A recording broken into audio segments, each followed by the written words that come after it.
গোলবাগ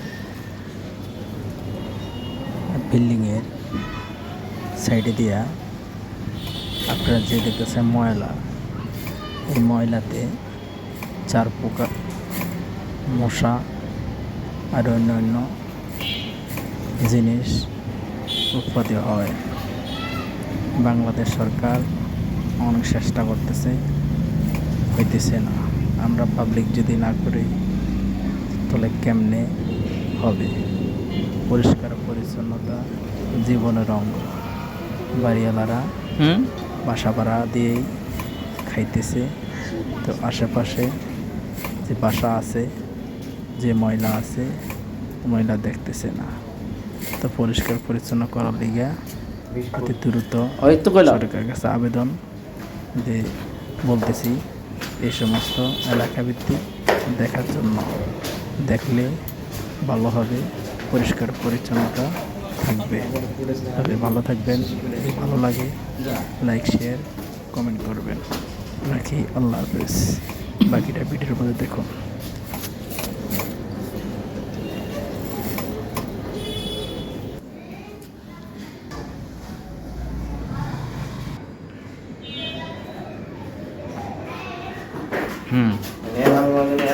आंगो वाले तो फोन है ना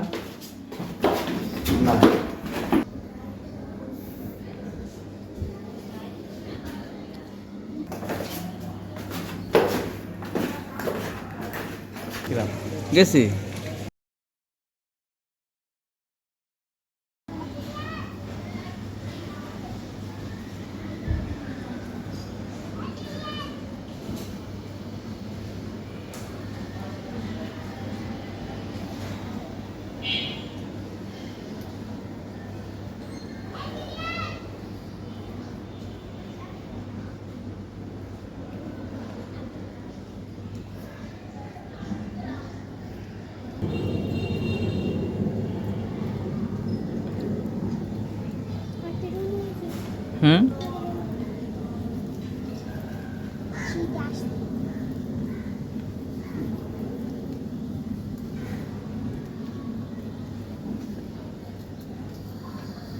বিস্কুট ওই তো কইলাম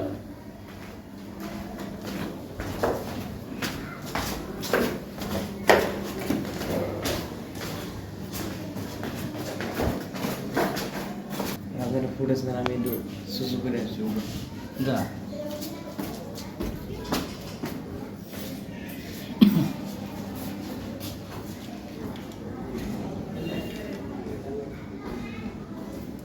আশেপাশে ড্রেন নাই, ড্রেন চলার ময়লা পানি যাতায়াত করতে পারতেছে না। ময়লা পানি आंगो वाले तो फोन है ना আপনার মশা অতি দ্রুত বাড়তেছে। রাইতে মানুষ ঘুমাইতে পারতেছে না। আপনি দেখেন এই বিল্ডিংয়ের দুই পাশে দিয়েই পাশও অনেক ময়লা গেছি আছে।